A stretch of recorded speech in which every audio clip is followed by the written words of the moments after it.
everything. Topics such as how do we know for certain that God exists?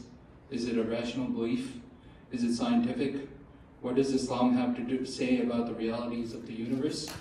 So, in your applause, I will welcome Abdullah Najjar.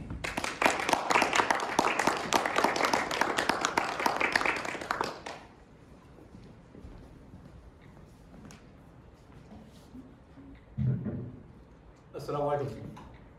How are y'all doing? With your permission, I'd like to make this interactive. How's that? Instead of a lecture, which I'm totally capable of, and it's easier in a sense. It's one-dimensional. Is your mic on? Is it not on? Give me a second. Is it not on? I got it. No worries. My bad. Yeah, I'd like to make this interactive. Are you guys cool with that? I asked so that like it sounds polite. I'm asking, but really it's gonna be interactive. So whether you like it or not, so let's do this. I'm gonna ask some tough questions, but inshallah it'll be meaningful. Hopefully it's questions we've all already thought about. Maybe we researched a little bit. Maybe you guys have answers. Some of you might know this better than me, but pretty confident that we'll all benefit, inshallah, including me. If I asked you all, if you think that we have reasons to believe that God exists, not just that like I believe it as if my parents taught me it, or well, what are the alternatives, or like I thought it was true, or like me and my friends are all Muslim, we pray together, it's cool. It's not really a question we need to ask, fine. But who would say, no, we have good reasons to believe it? Not just a blind belief, but it's logical, rational, scientific, etc. So raise your hand if you are confident saying, like, I believe that there are good reasons that God exists. Even if you're not necessarily the expert on the topic. Tell me. Oh, you just raise your hand. Yes? Okay, but then who can share with us? Can I call you, Sam? So you believe that there are good reasons, right? And maybe one of them would be like, what? What comes to mind when you think, like, reasons for God's existence, or? I mean, just everything around. Okay, you look into the universe, and that's proof that there's a creator? Yeah, that's actually an excellent answer. Be confident in your answer, it's actually a great answer. Even if you didn't use philosophical terms, and even if you didn't quote ayahs and hadiths, doesn't mean it's not true. That's actually an excellent answer. We'll look into it. You have anything? Yeah? Yeah, I was also going to say, like, the amount of autonomy we have as well. I feel like we have a lot of choice that other beings don't have. Okay, so humans are different than all the other, species, creatures, etc. And that is proof that there's a creator. Is that the argument? So maybe the closest thing in terms of arguments that have been put forward for God's existence is that design indicates a designer. I don't know if that's exactly what you're trying to say, maybe not, maybe. But design, like the universe, you look at the universe as design indicates a designer. We have thoughts, we have a conscience. Maybe this is closer to your argument. We have a conscience, we're conscious beings. Therefore, there has to be a conscious being. The creator has to have consciousness because we are conscious beings. Like it can't be just a rock or a universe or something else, just energy, space, matter, created us. Because it didn't just create another universe that's like a rock, just a rearrangement of molecules, but rather we have a consciousness, so that indicates that the creator is got a higher level. I don't know if that's kind of related to what you're saying, but that's argument that's before. Anyone else want to add? It doesn't have to be a fancy logical argument, but what do you guys think of? What do you think God exists? You guys feel confident about it? Yeah. My blessings, having blessings in my prayers. Okay, so he took it personal, he took it experiential. Yeah, he's saying based on my life experiences. So cool, we have a completely different answers, which is nice. Based on your personal experiences in life, there has to be more meaning, purpose, there has to be something out there. Is that kind of right? I love it. All the above are true, inshallah. Check it out. We're going to go back in time, go back to the beginning of the universe. Okay? The beginning of science. The Big Bang is the beginning of time, space, energy. Okay? So therefore, it's the beginning of science. It isn't a scientific question to ask, is there a creator, is there not, does God exist, is Islam true, Christianity true, like, which theological tradition is true, or are they all false? Atheism, even if in our times it's kind of like the neo-atheist movement is many times associated with science, and a lot of the leading neo-atheists are scientists, fine, but it's not actually a scientific question.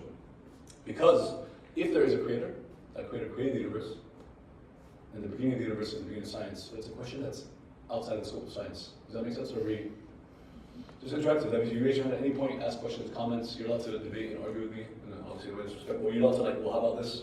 We're going to do this, inshallah. Hopefully it's going to be interesting. But if that makes sense so far, that the beginning of the universe, the beginning of science, asking if the universe did have a creator, it's outside the realm of science. So we can use rationality and logic, we use our minds. Because what else do we have? We can't touch, feel, see, etc. What happened before. So the Big Bang is the best model we have. Scientists have agreed that the universe hasn't always been here. Hasn't been here for infinity, right? Because that could have been true. It could have been a universe that's always been here. But no, the evidence shows that the universe is expanding, and based on that, right? You go back, if we're here today, that's kind of what I have more. If this is where we are today, should I redraw this? The only artistic ability I have is public speaking. If that's an art, I don't know if you guys consider it an art, but I have zero artistic abilities. I can't even draw a stick figure, but I say that on purpose because nobody has all the skills. Everyone's got strengths and weaknesses, so I try to focus on my strengths. But if this is us today, the universe is however much, 3 inches long. If this is the universe today, and the evidence shows, scientists have proven that it's expanding, then logically you go back in time. We weren't there, you go back in time. Kind of make sense? The universe is expanding, therefore. It's a tangent point if you're interested, but basically the Big Bang Theory is that there is their explanation for what happened, right? And yes, some of you might be thinking this, there is an ayah, or maybe multiple ayahs that kind of seem to be saying the same thing, which is great, but we're not going to refer to the Quran yet, right? Talking about the beginning of the universe, assuming that we're not sure if God exists. Definitely, we don't have the Quran yet, we don't have prophets, all that. That comes later in the logical progression of how we know Islam is true. Okay? So the Big Bang is the beginning of time, space, energy, the beginning of the universe. We're saying by definition it's not about science, because science starts then. So this is the realm of rationality. And also, another tangent, but I think it's important, by definition as Muslims, this is one of the big questions in our times of like, what do you believe about science? Or are you religious? Isn't that backwards? And like, we have science now, we don't need it. The answer is very simple. If science is our study of the universe, right, that's one definition. It is a process, it is an industry, it's a human endeavor. It's our study of the universe as human beings. If we define God as the creator of the universe, then by definition, there is no contradiction. Right? God created the universe, we're studying the universe. That means, Islamically, we're studying Allah's creation. So, just that simply, there's no contradiction between science and believing in God. Obviously, people write encyclopedias on the topic, but that was just in short. Where were we? Okay, yeah, so scientists are telling us the best model we have is the universe began to exist. The beginning it hasn't been here to infinity. Right? It has a beginning. Then, logically, what are the options? We're talking about God's existence. Is there a God? Is there no God? Where did the universe come from? Logically, the universe began. What are the options? What possibilities explain where the universe came from?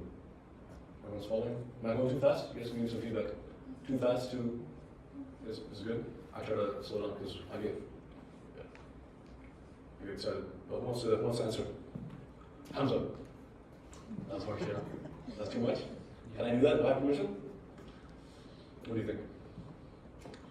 The universe has a beginning, hasn't been here to infinity. It's been here forever. Muslims are saying, well, God created it. Science is going to be like, like the science shows like the universe has always been here, so you made up this idea of God. Like, why would there be, like the universe has been here forever, you don't need to explain it. But no, it's beautiful. Science tells us that the universe began to exist, which is of course what we know, that's what Quran says, but the universe began to exist. What are all the different options? We're saying Allah, we're saying God, fine, but let's look at all the logical options, and then we're going to go through them logically. Does that make sense? So what would you say to someone who said like it happened spontaneously? Okay, so you're saying nothing created the universe. Random, chance, it's kind of nothing created the universe. Not a God, there's nothing there. So that's option number one. Perfect. And we're going to definitely answer the question. Option one, nothing. We're not saying it's true, we're not even saying it's logical, rational, and so on. We're saying it is an option that someone could say, nothing created the universe. This is the beginning, but before that, there is nothing. Another option. What are other options? Something. You guys are genius. So that's the teacher of Brandeis? Nothing, something. It's actually 100%. It's actually option number 3. Something. Because obviously something can be a lot of different things, but we'll break it down and go into those different things. But we're actually, logically, it makes more sense to have the biggest, widest categories, and then you go systematically what we're trying to do, trying to be logical about this. So I have the worst handwriting ever. But nothing, something. Do you guys think these are the only two? I shouldn't have put the numbers here because it's obvious. But can you guys think of another option, or do you think everything's either nothing, something? Like, is there another option of where the universe came from? I know you guys are thinking. You guys are thinking, bro, Allah created the universe. Why are you doing this? But some of you like understand that, like, yeah, in our times, possibly the leading religion around the world, and that's already getting controversial because they would definitely not define it as a religion. But from the Islamic perspective on what religions are, what a deen is, it is a deen. One of the fastest growing, right? Islam is probably number 2, but among the dominant ideologies in the world today is like atheism, secularism, liberalism, or agnosticism. Maybe a lot of people are not like, believe God doesn't exist, we have proof for it. But agnostic, like, is God even relevant to our lives? But it's 21st century, that's science, we don't need to know about God. I haven't really thought about it, I don't know if God exists or not, but like, what does that do with me? Things like that, that's agnosticism. But these are definitely on the rise, I think you guys would agree, on the college campus. It's very easy to see, but Europe, America, and it spreads around the world. I've seen it in the Middle East, so I'm sure it's everywhere.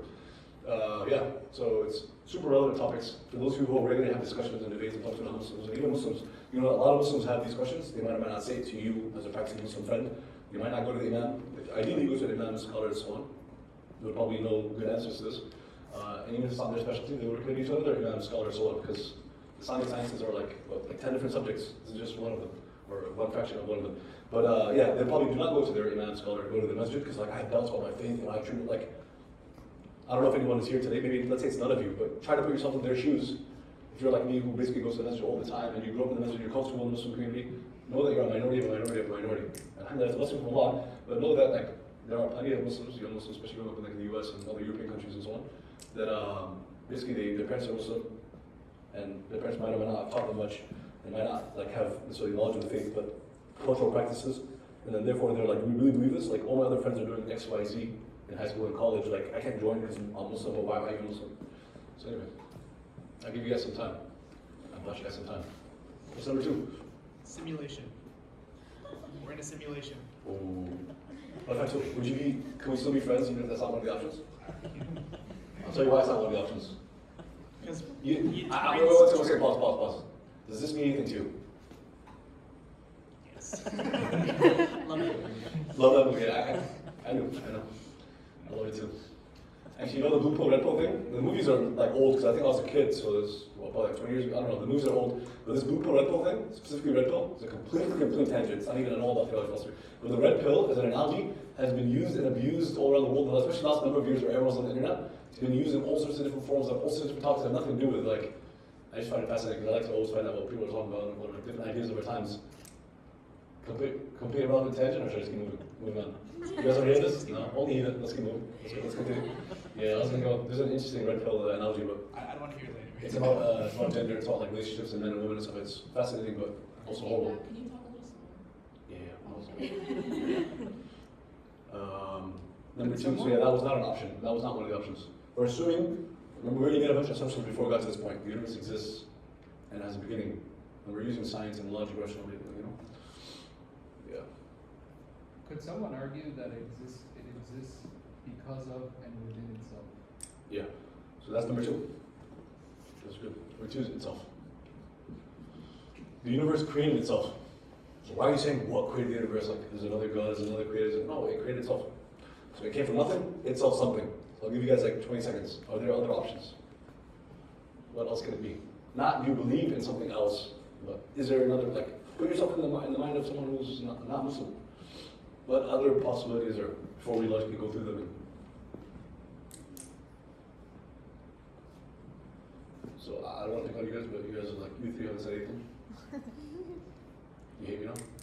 Go ahead, sister. I guess based on number 1 theory, so much. Okay, can I walk over? I can hear you. Maybe everything crazy. Okay, nothing itself, something, everything. Okay. Would you agree that everything would say something? It still falls in number 3, right? So nothing else, yeah. The answer is really nothing else. Like, it can't be nothing and something, and everything's either something, nothing, itself. These are the only 3 options. Let's go through them. Nothing. Nothing created the universe, Angel. What do you think? Fair enough? No? You're asking my opinion, nothing created. Yeah, nothing created the universe. But not your opinion. I care about your opinion. I swear. But it's not about your opinion. It's about how can we logically say that it's wrong or right. The why is more important. Like you wanna, as Muslims, we wanna go, nope, but how come? Because God exists. Bro, come on, guys. But in here, God doesn't exist yet. Right? We're trying to go before that. We're trying to get to the conclusion that God exists. But we're not certain that God exists yet, or we don't know. It's coming. Go. Yeah? Conservation of energy and mass. So Okay. it can't come from nothing. The energy and matter that we have today has to come from somewhere. Oh, damn. So no philosopher, no scientist, no theologian, yeah.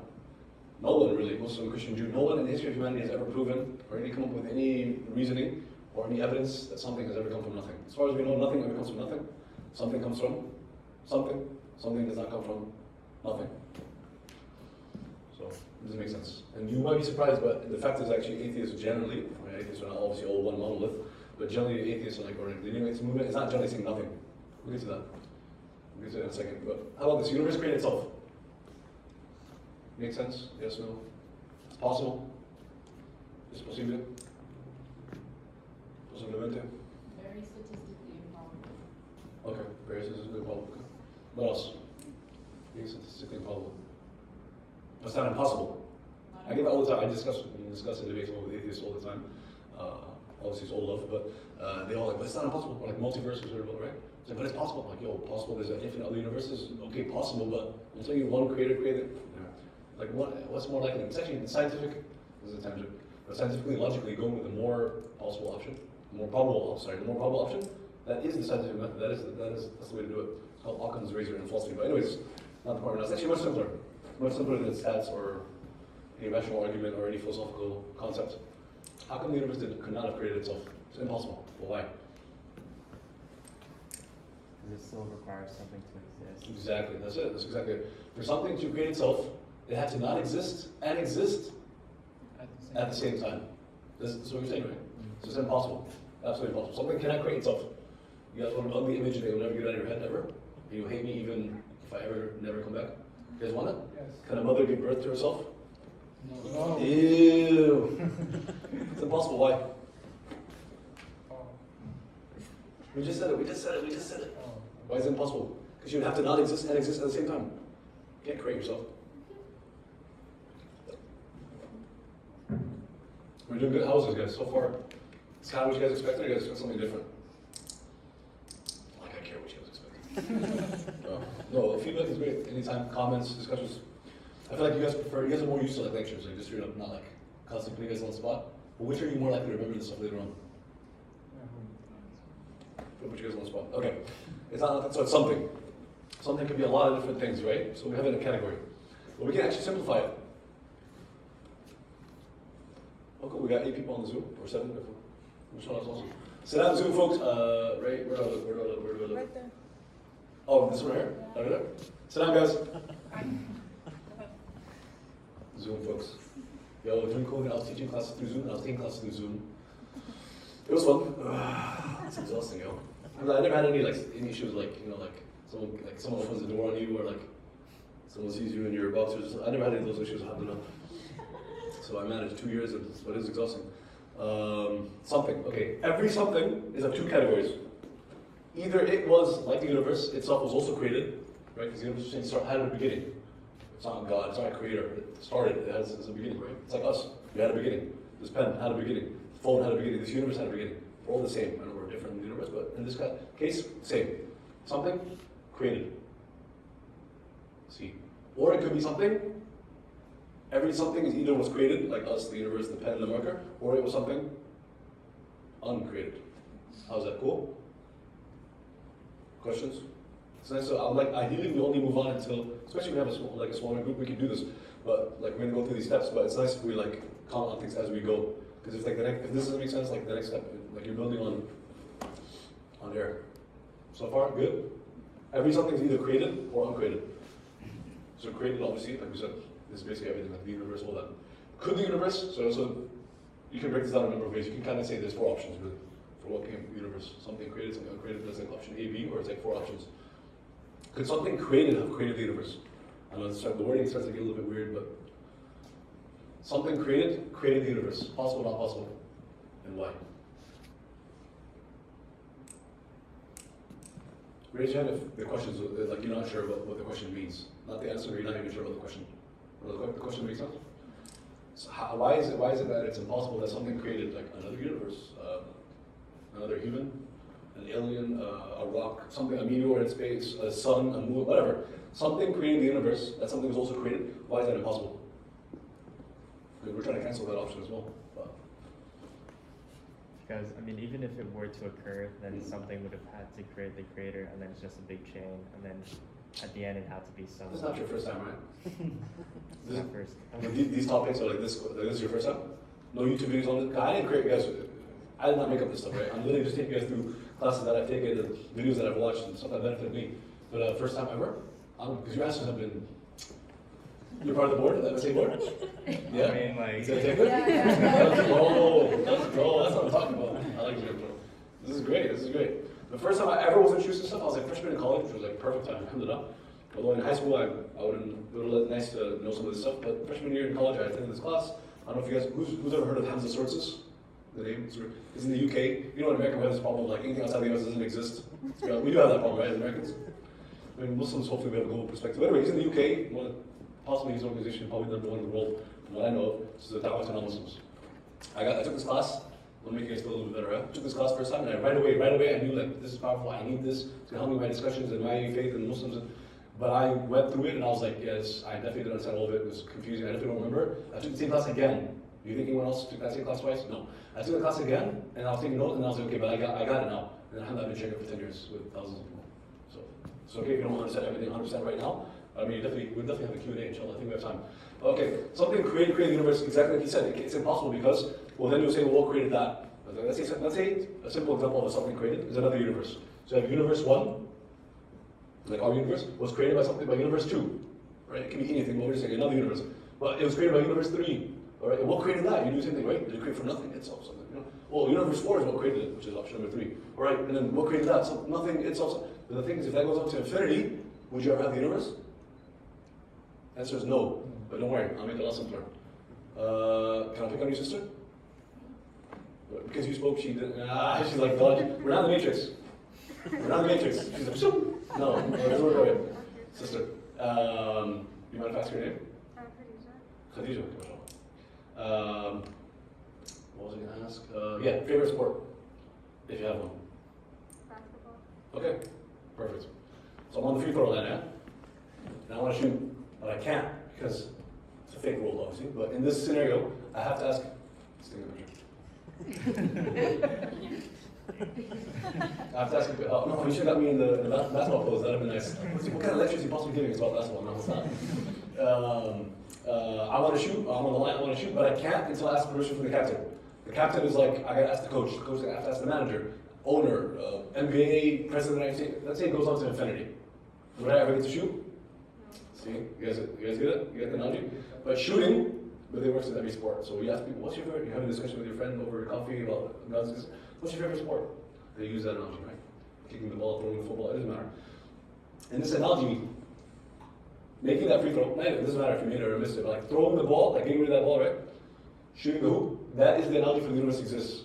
So let's say you're in the stands, and I'm a player, and you're like watching my team, or you see me make the free throw, right? You see me throw the ball, then you know that I got that permission. You don't know if it was the captain, the manager, the coach, you don't know what the rule, you don't know, but you know that either I'm able to do it myself or I got permission from somebody. Yes? The analogy is, well, taking it back, is the universe exists. You saw the ball being thrown, the universe exists, right?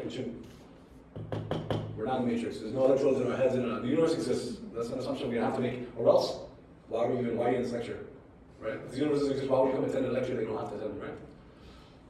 We're assuming. We do have to make assumptions. But this is a good assumption. The universe actually exists. You can touch it, feel it, hear it. The universe exists. The universe existing. The ball being thrown means you had permission. That means there was an uncreated creator. Was that confusing or the logic make sense? I'll do it one more time just in case. But it can't. Something created the universe, and that something had to have been uncreated.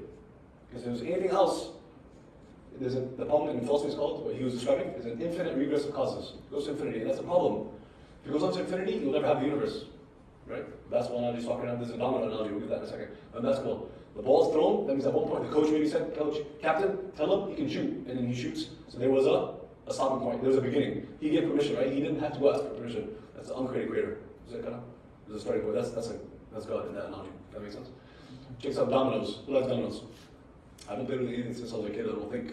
But they're so cool. Every once in a while I'll see a YouTube video or a video of someone doing something crazy, like I don't think something like a whole year to set it up, and then knocks it over and you see some crazy, that's always cool. Or Rube Goldberg's, you guys know Rube Goldberg? Like, you know, the frying pan hits the whatever, the ball bounces, goes down the stair, it's called Rube Goldberg. That guy's name. Should I make the comment? Should I let it go? I just realized Goldberg sounds Jewish. So I'm just, I guess it's so comfortable, it's just Rube Goldberg calling. I want to put on Wikipedia and research him, because Rube Goldberg, which is, I think those things are super cool, was named after him, so he also did some amazing scientists. Because most of them the worst. And Palestinian, I have nothing but love for the Jews, yeah? The Jewish community. Where were we though? Rube Goldberg, domino analogy, check this out. Let's say I have, actually right here, see that wall right there, that corner? Alright, right there. I can't see past that, yeah? I have this wall. And let's say it's like that. Let's just assume, forget all the stairs. Let's keep it simple. It's this wall, and then it's a wall. But I'm right here, right? Or right there. You know, I'm here, okay? I'm right here, I see wall, 90-degree angle, okay? I see it, and I can't see that way. But right here, there's a domino, and it wraps around, right? It goes like that. So past the wall, I can't see it, but I know the dominoes go there. I'm just watching, and all of a sudden, I hear, or I see, tick, tick, tick, tick, tick, tick, and the domino falls. Do I know if there's 5 dominoes behind that wall, or if it goes on to 1,000, a million? Like it can go past the, well, what's the next building over? It can go past the area to the beginning of Brandeis. It can go down to downtown Boston, and it could also be just one domino past the wall. And I can't see it. You guys agree? It could be 5, it could be 1,000, it could be a million. Do I know how many? Just by watching here, just by forget the noise too. Just by going, tick, tick, tick, tick, it falls. I don't know how many there are, right? But what do I know for sure? That there is. That there are dominoes, and that they can't be what? They Could there be a billion? They can be, but not infinite. They can't be infinite. They can't be infinite, because if there's an infinite amount of dominoes, this one will never fall. So if I see them fall, I know that it can be 1 to whatever, but it cannot be infinite. If it goes to infinity this way, it will never fall this way. So that's whichever analogy works for you. I mean, there's a sniper analogy too, but that's quite aggressive. Let's look at basketball. But that's the analogy that I'm supposed to present to him. But he said it's kind of cool. He says I don't know the different levels in the military, but you know whatever. The lieutenant has the general has the commander in chief. If it goes on to infinity, can he pull the trigger? And the trigger was pulled. The universe exists. I think you guys get it at this point, right? Okay. So there has to be an uncreated creator. Yo guys, we made a lot of progress. This is a big deal. There's an uncreated creator of the universe. Muslims say, God, Allah. Although technically, if you want to be technical, there's still a number more steps. Because saying Allah and saying uncreated creator is not the same thing. Allah is the uncreated creator of the universe. There's also a lot more than that. Okay, there are a couple options. You can end it now and start a Q&A about anything to do with like science, philosophy, religion, or it can be about anything. I don't know everything, but whatever I do know. It can be a Q&A. It can be I continue with logical steps, but we definitely can't finish because it's like the whole religion is based on these foundational beliefs. God exists, God is one, the Quran is true, Muhammad is telling the truth, and from that, everything else, all the other beliefs and practices. But we can keep going on until a certain time. We can stop at Q&A, or I can do like one more step, or what do you guys want to do? Who's calling the shots today? This event? Is it you? Let's keep it going. All of it sounds, that's beautiful. I mean, it's like, I said going. Keep going. Do we have Yeah. questions? but keep going until, so the 3 options were, but keep going, yeah, go. Sorry, does anyone have questions or like any possible things? Or I think keep going and Until you if guys tell me stop. questions come up. Yeah, so we just, okay, cool. All right, but so far, okay, Uncreated Creator of the universe. I think I'm gonna erase, okay. Actually, I'll leave it on because I don't really need it right now. Uncreated Creator of the universe. Yeah, so the next question, okay, next step. Oh, by the way, okay, so you remember I was saying I attended this class and then, it was really tough. I attended it again and I've been sharing it and so on. Hamza Sources, who's based in the UK. It's called IRA, Islamic Education Research Academy. It's definitely worth looking up, especially if you're interested in da'wah to Muslims or helping Muslims with their faith and their doubts. It's not coming off. IERA, and then more recently, same group of people, they started like a think tank. So for the higher, like more research stuff, IRA is more like a movement around the world. They give these presentations, they give da'wah in all these countries. Da'wah is like inviting people to Islam. And then the Sapiens Institute, I don't know if anyone's heard. Have you guys heard of any of these two? IRA or Sapiens? No. That's a problem in America. Like if it's outside of America, it doesn't exist. But they are, I believe, I'm not British. Objectively, I think from the different organizations around the world in this particular niche of speaking to non-Muslims, they're probably, I think they're number 1. But anyways, they're definitely good. Sapiens Institute. They lost my train of thought. Yeah. So when they give this workshop, in a way to remember really easily the steps, they use the acronym GORAP. You guys agree? Once you hear it, you can't unhear it, right? It's pretty simple. It's God's existence, oneness. What is that in Arabic? What's oneness? When Muslims say God is one, Tawheed. So Tawheed, God's oneness. Revelation, as in the Quran. And it's like, how do we know the Quran is really the word of God? And prophethood. How do we know Muhammad was not just Muhammad, he's the messenger of Allah. So, and based on this, well, it's actually, it's an and, right? So it's, and this is Allah exists, Tawheed basically. God exists and God is one. Revelation goes us three points. These 3 foundational core beliefs for Muslims. So what makes Muslims Muslims? And based on that, all the other beliefs, because there are other beliefs, obviously, like the 6 pillars of Iman, there's the 6 basic beliefs, but there's even other beliefs. But all those beliefs and all the practices, the 5 pillars of Islam, and there's obviously other practices that are not that level of importance. All of those 11 and everything else of our faith, all of it, Aqidah, fiqh, sirah, hadith, tafsir, etc., all of it rests on these 3 things. Allah exists and is one, Tawheed. Quran is the word of God, helps us understand the truth. But that's one easy way to remember. Go ahead. Okay, so we just finished G. Okay, and the next question is, that leads us to our next point, the question is, what do we know about this uncreated creator? Alright? So, what do we know and what can we deduce, or what's logical? Because remember, we're not at Quran yet, because the Quran tells us everything we need to know about Allah, really everything we know. I mean, Quran and the Prophet, but we're not to that point. We're trying to go logically. Someone, let's say, still is technically not Muslim. They just believe like, okay, logically, there's good reasons to believe that God exists, but there's an uncreated creator. Well, what can we deduce about this uncreated creator? What else do we know besides creating the universe? Well, what else? What else? This being, what else can we deduce about them? Without ayahs, hadiths, like, without assumptions, without like stories that people tell. But logically, what else can we tell? So far we have, there's a being creating the universe. This being could not have been created. It's an uncreated creator. But what else? This being cannot be human. Okay, and how come? Remember the why is even more important. Because we can't claim that humans created the universe, therefore it cannot be a human that created it. Okay, but the question is 100% it's true, but why? Like, how come it can't be a human that created the universe? How come? Why are you saying that? It's true, but like, Just why? like a logic that like the uncreated creator is not human, because a human cannot create itself. Okay, oh, I see what you, okay. Yeah, no, that makes sense. I was going to say, it's true. I was going to say that the uncreated creator created the universe. Human beings are inside the universe, so by definition, they could not have created them. Oh, we were saying the same thing. That's good. So this being is not human. That's excellent. It was even on my list of things that we, 100%. It's an uncreated creator, it's not human. What else? Excellent. What else? What else can we logically deduce about this being? Because like I was saying earlier, saying Allah created the universe, saying an uncreated creator, it's not the same thing. Because when you say Allah, we're thinking about a lot of things. He's loving and merciful and forgiving and this and that. He created the universe. You can't. All that came from our deen, but like, step by step, we're not there yet. Logically, you cannot. Logic and rationality in our minds, or even science, cannot tell us that there's a day of judgment.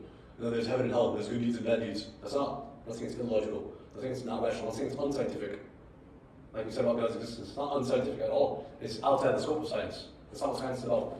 Okay, I'm going to take a tangent. It's a tangent, but I think it's important. Because again, in our times, scientism, not science. Muslims love science. Actually, just my friend, we were walking on Berkeley's campus, UC Berkeley, and we had some of these discussions, and I thought they were good. But one of the things we were talking about is, we were debating this, which I don't know the answer, but I told my gut feeling is that if you can't really be anti-science and also be Muslim. You cannot really appreciate science for a lot of reasons. But he was like, that's an interesting way of putting it. So Muslims, we definitely believe in science, but scientism is basically like its own religion, or at least its own ideology. It's that science is like the only source of truth, or it's like the best source of truth, or it only gives you facts, or no religion should be taken into account, only set. Anyway, that has nothing to do with science. Like science doesn't tell you what you should or shouldn't believe. It just tells you how things are.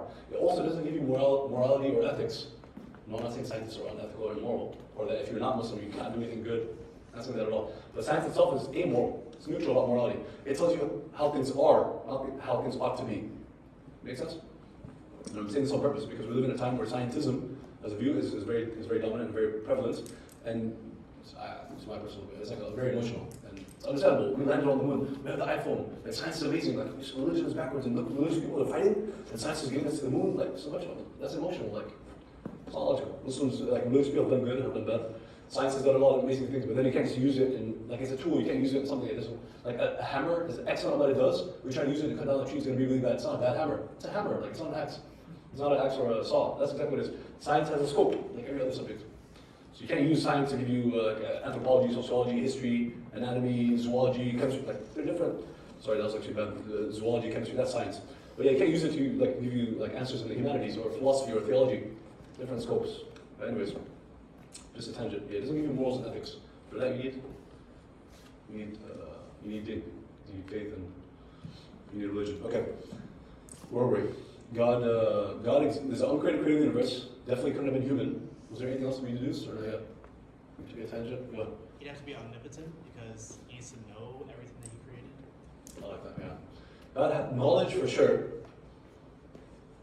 What else? Obviously, we know this as Muslims, but you're right that you don't need Quran to tell you that this God is knowing, wise. How about this? The universe that the Creator created is not just like a rock or like just like a piece of. There's laws and processes and forces and reactions and all sorts of stuff, right? A lot of you guys are in science majors. You know what I'm talking about. Think about the constant like K in the equation. Think about gravity. Think about so many different examples. The Krebs cycle, the photosynthesis, photosynthesis. There's all sorts of things that indicate that's not just like a big ball. There's also things like the water cycle. There's an infinite amount. There's a lot of examples. All that shows that there are laws that govern this universe. Therefore, can we logically deduce then that the Creator is a lawgiver? There's laws, not Allah, law, L-A-W. I realize that. I'm still recovering from sickness, so I think it shows in my nose and my throat, but I'm doing my best. But yeah, laws indicate a lawgiver. Logical. There's laws in this universe. It's not just like a ball. It's not just like a piece of rock. There are processes. So therefore, the Creator had knowledge, wisdom, law, a lawgiver. Like however whatever wording you want to use. So now we know a little bit more. What else? Is that the only thing we can deduce about the being, about the uncreated Creator? I think there's a number of more points, probably like 10 total. Well, it can't be anything in the universe. What's the word? It starts with the T. You did it. That was awesome, inshallah. She said this being cannot be inside the universe. Outside of it, it starts with the T. T-R-A... Transcendent. This Creator is transcendent. Outside the universe. If you're a carpenter, and you make a table and whatever, you don't just become inside the table. That makes no sense. But people believe that God is inside the universe, and there's different beliefs on why and how come and what that means, but that's not really the point right now. We're not here to talk about all other religions. We're here to put forth a very strong claim that there's good reasons why we're Muslim. We're not just Muslim just because I'm Nigerian, Indonesian, Egyptian, Palestinian, Pakistani, Indian. That's not why we're Muslim. I hope not. It's not good enough. On the day of judgment, that's not going to help you. If your parents and grandparents for like 1,000 years were Muslim, because you're, let's say, from the Indian subcontinent, oh, I can offend all Pakistanis everywhere right now. Real quick, you guys want it? You guys want it? You're like, you're already like ahead of. That's your. You guys want Indian? You get it? You get it? My friends, I'm from Houston. The majority of my friends growing up all my life, very few were ever Arab. My friends that I grew up with were basically Pakistani, Indian, Bangladeshi. So the majority of Muslims in Austin, Houston as well. But they're all Indian, if you think about it. I was like, I said. Yeah, so good jokes. But check, you go back historically. Anyway, the point was, so Muslims came to India, let's say 1,000. You actually know Hamza? When Muslim Islam came to India, I should know this too, but when did Islam come to India? 1,000 years ago? More, right? I think so, yeah. So it's not the first few generations after the Prophet, but what, like 100 years later, 200? I think 2nd century would be. So like 1,020 years ago. Okay, so some people, so the friends that we know that are Pakistani, Indian, etc., they could have been converts. People convert every day from Hinduism, and it could have been their parents converted or whatever. But there's a good chance that they've been Muslim for over 1,000 years, right? My parents are Lebanese, Palestinian. My dad's actually technically a convert. It's not that simple, but for another day. Because Lebanon is like 50% Muslim, 50% not, and yeah, it's not simple. And they're from like a group it's this whole story. But my mom's side, Palestinian, they've probably been Palestinian farmers and Muslim, even though not super educated, not very like. Anyway, simple folk, but they've probably been Muslim for like 1,000 years or more, probably more. But well, why are we saying this? We're saying it was a tangent about it's not good enough. Yeah, you might feel that you're better, that you come from a Muslim culture, a Muslim country, Muslim parents. Maybe that doesn't apply to any of you, right? But it can apply to someone. They have that mindset of like, well, I'm Muslim, like definitely. I would never even doubt myself. But none of those things help you. None of those things help you on the judgment. Where it really matters, it doesn't matter, what ethnicity, what race, what nationality, where your parents are from. You're born Muslim or converted. Neither of them really help you, but generally being a convert would be more ideal because it means that you actually believe what you believe, or at least it should, right? Okay, what else? What else can we deduce about the uncreated Creator? There is a few more points. But so far, these have been great. It can be human. So uncreated Creator, separate. Okay, we'll get there in a second. I was going to go to the 112th surah in the Quran. We'll get there very soon. Transcendent, not human, and like knowledgeable, wise, is a lawgiver, like not just, right, not like some robot that's it's a conscious, and he said earlier, conscious being, because we're conscious people. That actually applies right. This is where it comes in. So that was good. Remember? We had so many good points, you didn't even remember. We had a lot of good points today, bro.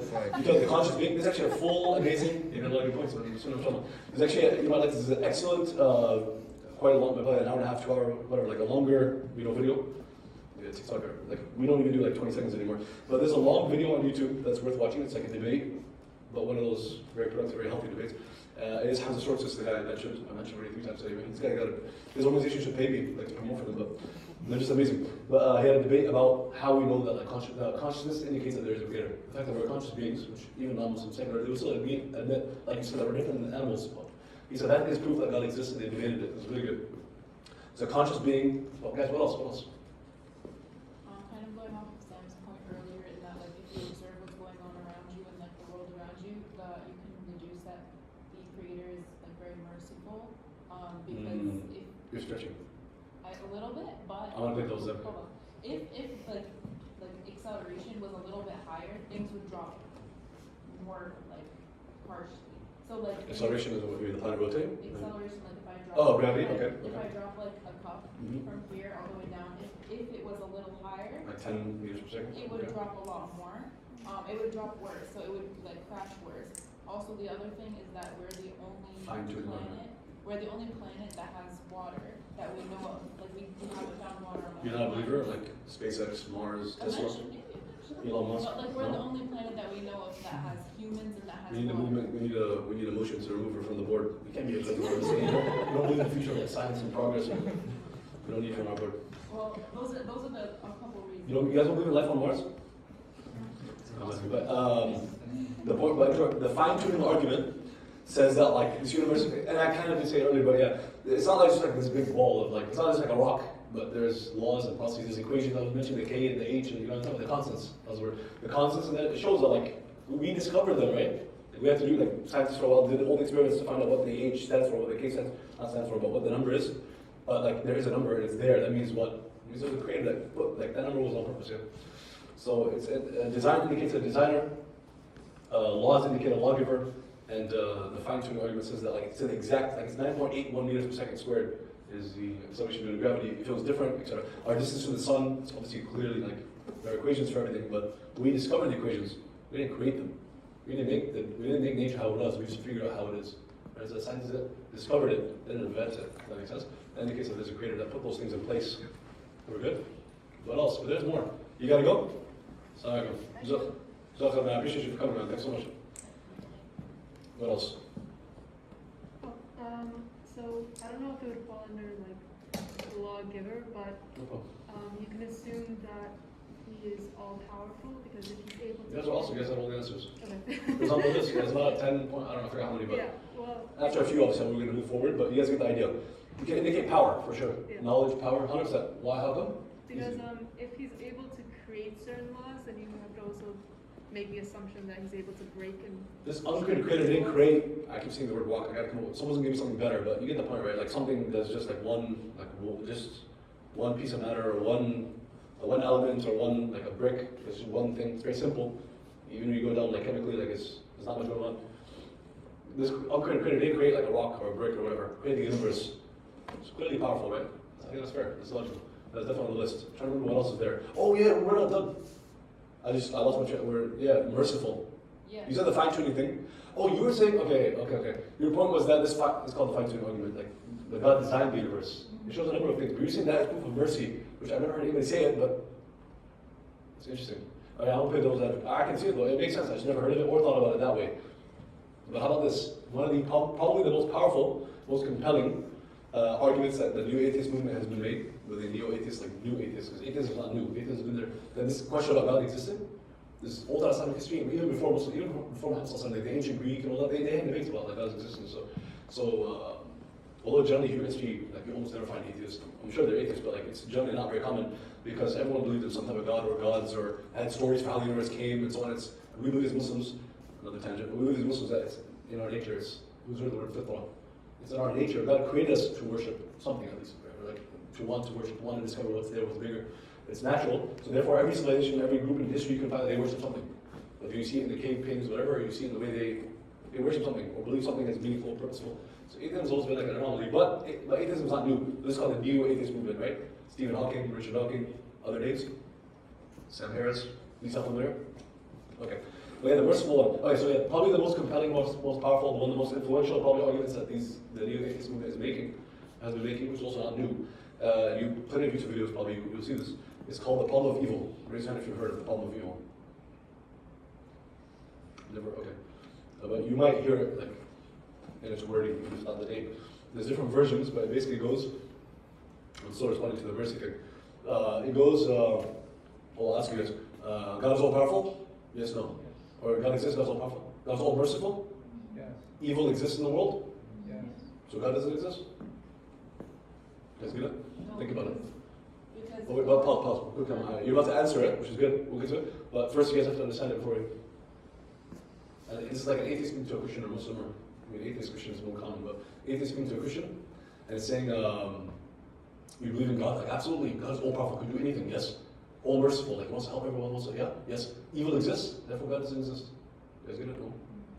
If God was all powerful and all merciful, He loves everyone, He cares about everyone, He's able to do whatever He wants, He's all powerful, but He's evil, He's not able to stop it, so it's not. So there's no God.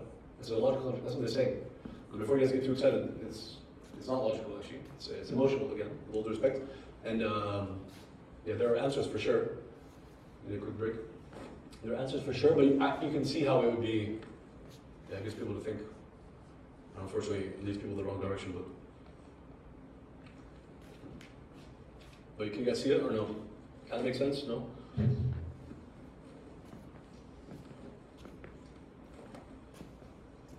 It makes sense? What they're saying like, you believe in God, but also there's evil, like that seems like there's a contradiction.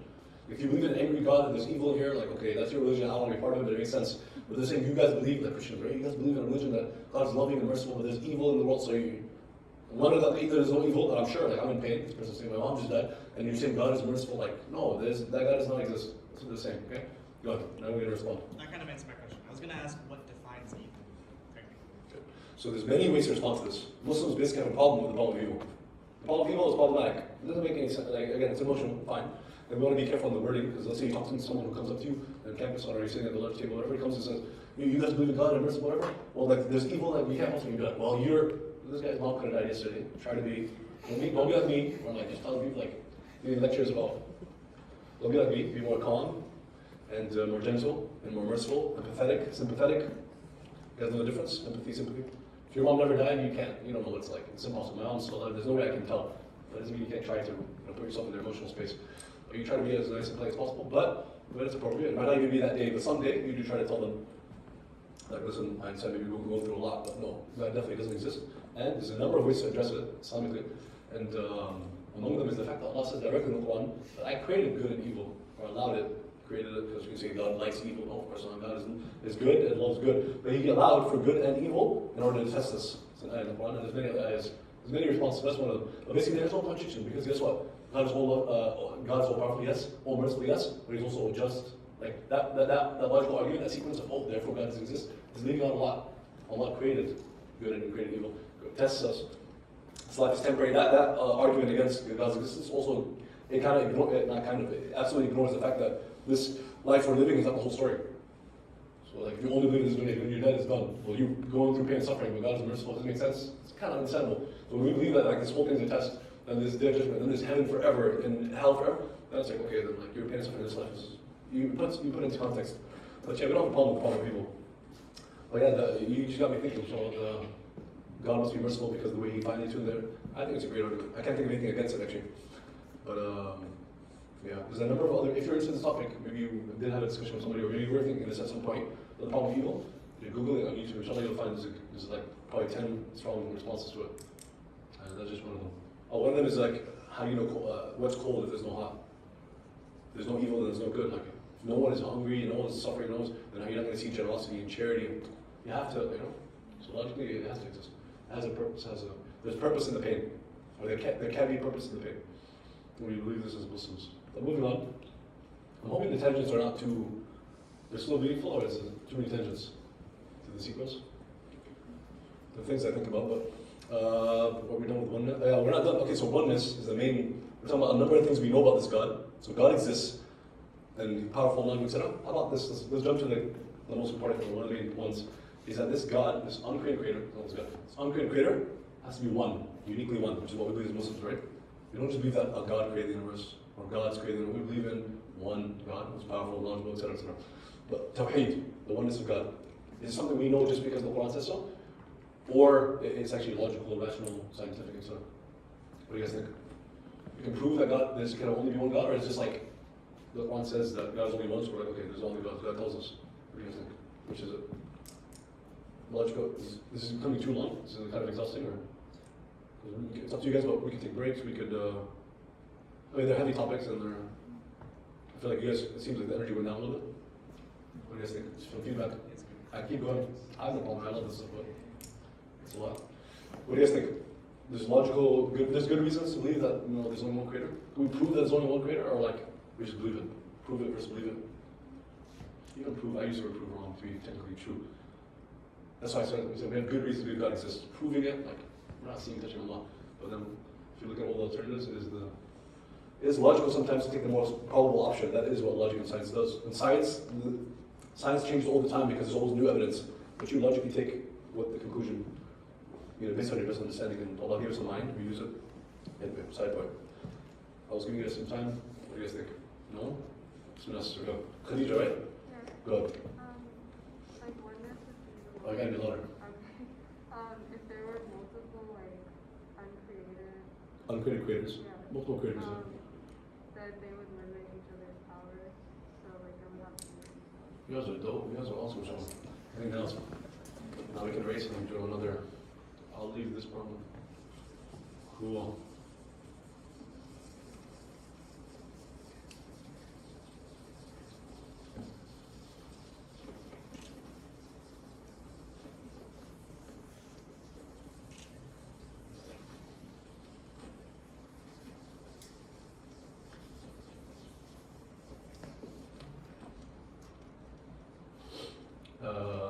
Limit each other's, but yeah, okay.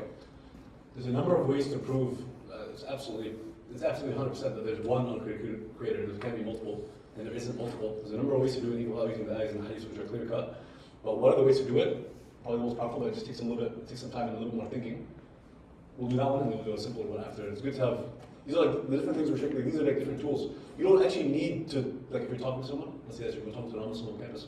You don't have to go through all of it and you have to agree to every single point here. Because like there's sub points. You don't have to agree to all that and then be like conclusion that Islam is correct. Look, just this on its own can convince us that Islam is correct. This one good. Or these two together. This on its own, Quran is from Allah. So Islam is true. Prophet is telling the truth. That's enough. These two together, you know what I'm saying? It's a lot more than you need. I guess about having a bunch of tools. It's great. And for also if you're having yourself doubt. So yeah, and we use like multiple analogies for the same point. So right if you want to set every one of them, you'll have different ways of learning. Okay. But yeah, this is powerful. Okay, there's a rock. Let's keep it simple. There's anything, a ball. Okay? And there's two gods. It's a hypothetical. Because we're trying to see, is it for sure there's only one? Okay, there's two gods. God one, God two. Since I can't remember what this argument or this, whatever analogy was called, we're going to call it Khadija. A-D, with an I, with an E, how do you spell Khadija? K-H, is that cool? This is Khadija's argument for the oneness of Allah. Too much? I'm just having fun with this. Two gods, okay? Let's say. Because obviously, if it's not Tawheed, if it's not one God, then what? It can be zero? No. We already disproved it. There's a God exists. One. It can be what? Two or more. Right? 0, 1, 2 or more. 2 or more, 2 is the simplest. So we'll use 2. Does that make sense? And any more would still fit the same analogy. Two gods. There's a ball right here, or a rock, okay? God number one is a number of scenarios. God number one wants the ball to move to the left. Cool? What's possible? God number two wants it to move to the right. That's one. There's a number of cases. Okay. In that case, even that case has cases. The ball can move left, it can move right, or it could stay in the middle. Let's go through all of them, right? It moves to the left. What does that tell us? God number one is more powerful. Is God number two God? There's one God, and it's God number one. And then obviously it's obvious, but God number two wants it to go to the left, God number one wants to go to the right, and it goes left. One God. Make sense? Okay. But there's other, okay, how about, let's keep it simple. I mean, you can do this a million times, but let's keep it simple because hopefully, I think it makes sense. Let's go with, sorry. So the general, you guys get the point. That's basically the point of it. The point is there's only one God that has a will. And we didn't say this earlier. We kind of jumped, or we kind of went to Tawheed. But under powerful, knowledgeable, merciful, all the things you said, among the things that we can also deduce, as probably should have been the first one, it's the most obvious, that this God has a will.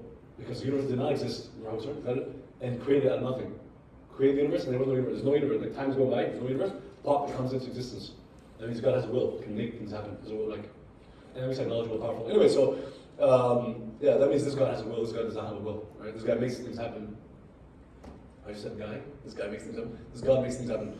So there's only one God, regardless of where it goes. Yeah, the common response is, well, people say, well, okay, how about this? You're saying that they're working against each other, and one's more powerful. But how about this? They work together. Like, I don't know, Greek mythology, they also fight, but some of them are like on friendly terms. So they work together. Zoroastrian, how long to worry about Zoroastrianism? Very little. Very little. But I Okay. think they have duality, right? They have like. Yeah, two gods. Are they? I should know this, but are they good, evil, or they work together, or are they Definitely not an expert on it, but I believe they work against each other. against? That's Could be, what. no, maybe it's like there's God and then there's evil or something. I don't Yeah, know. I'm not sure either, but I think they're against each other. But I'm trying to think of. Well, anyway, let's say in Greek mythology, there are two. Like he controls like the sun and controls the heavens and the water. What are those names? Just for fun. In Greek mythology or in Roman mythology. Zeus and Poseidon. You read those books? All of them. President. I read those books were like books that transport. I was a bigger Harry Potter fan, but like books that can transport you. Okay. So I can talk for hours. I might be the biggest Harry Potter fan you ever met. I'm not the biggest in the world. I've met people that have their whole rooms right now. I never bought any products. But I'm the biggest, probably the biggest that you've ever met because I read the books 30 times each. And do I regret that? Yeah, I do, because those were years of my life. That's too much. But I'm glad I read them at least once. But what if I told you guys I could give a class on Harry Potter because there are a lot, there's a really good potential, but it's relevant.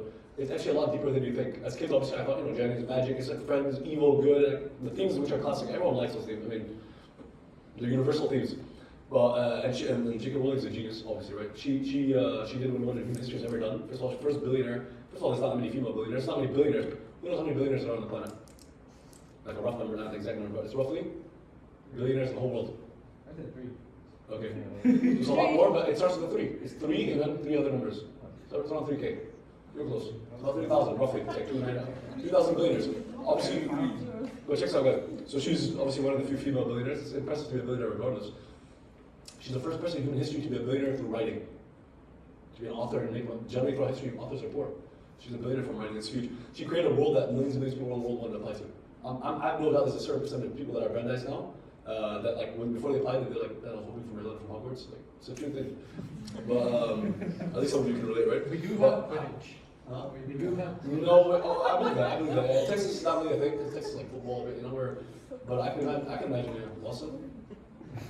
No, just Brandeis. Oh, it's not a Boston. It's a Brandeis thing. Interesting. But going back, but believe it or not, I don't mind taking this tangent because as an adult, after I read them all these times, and I basically almost memorized the books, and I can tell you everything about all the characters and all like I knew in great detail, right?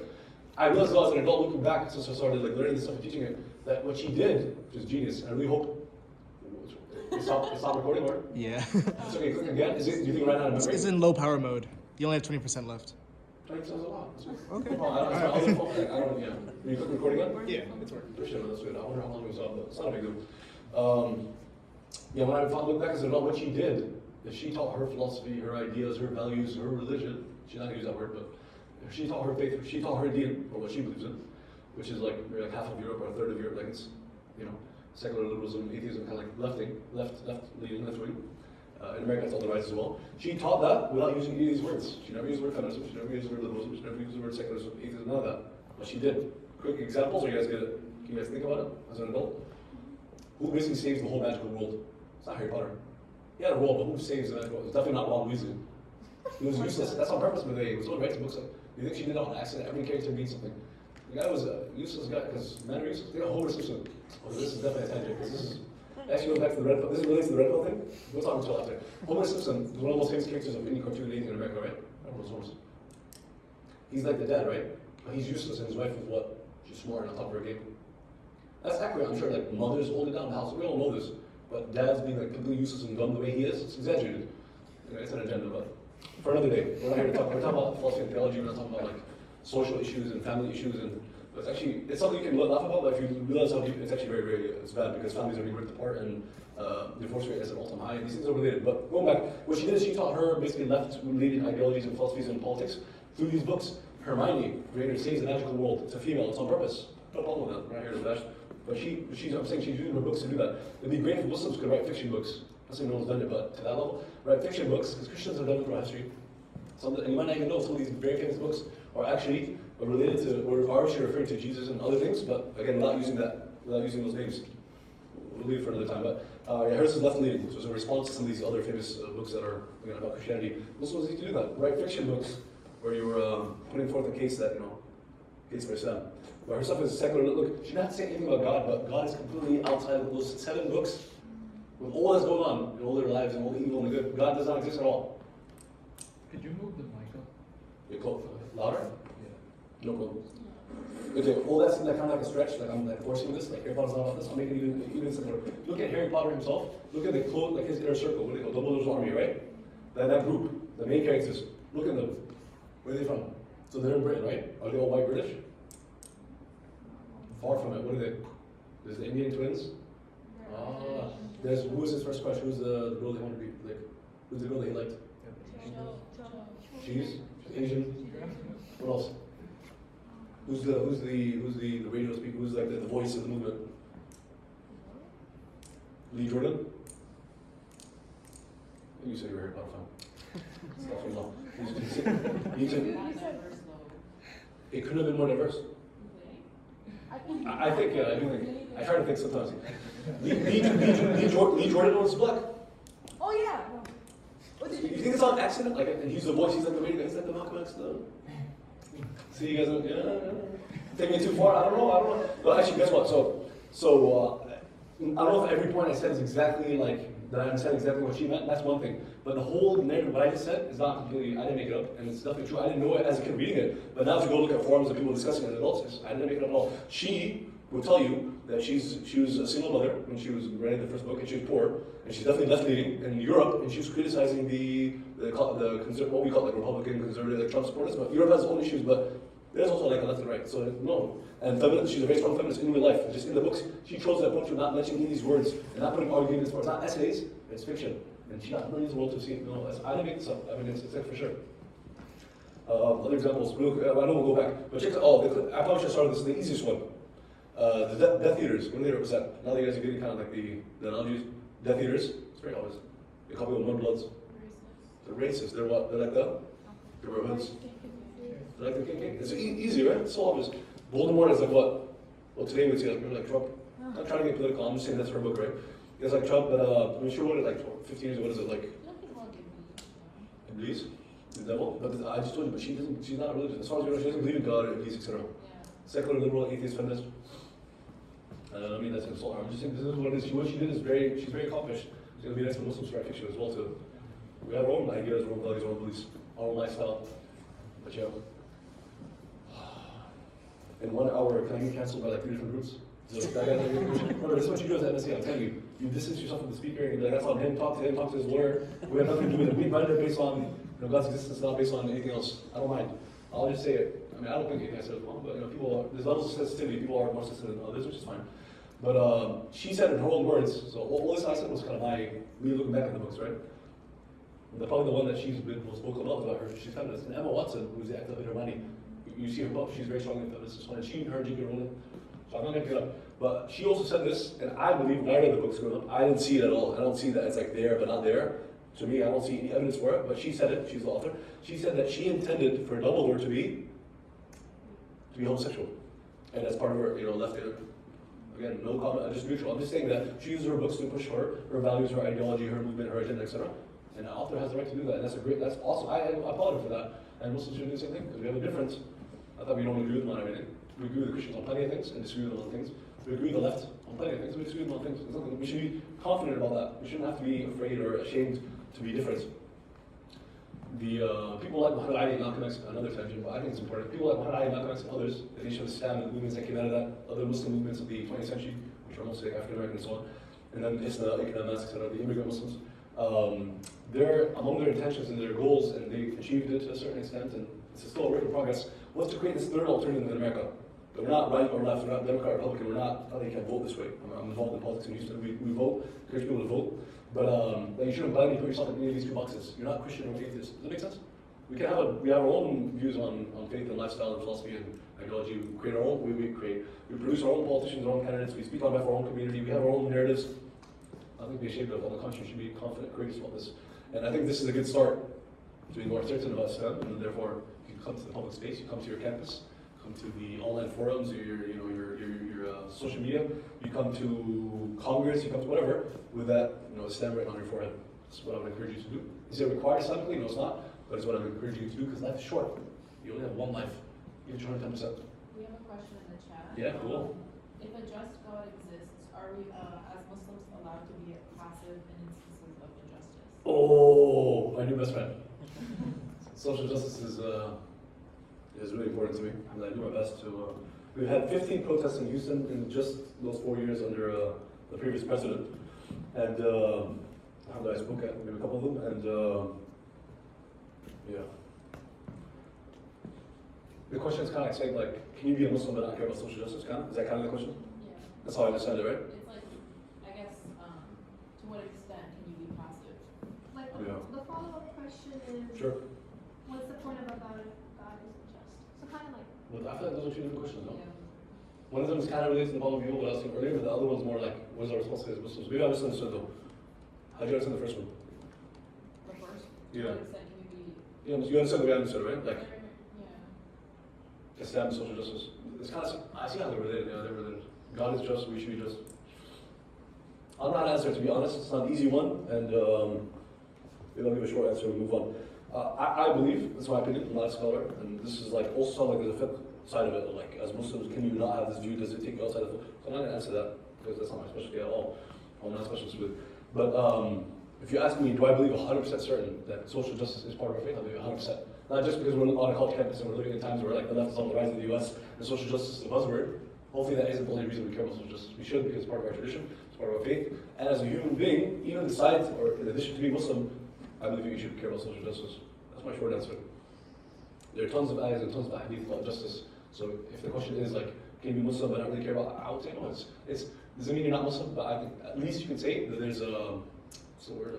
There's a shortage. What's the word? There's a deficiency in your iman.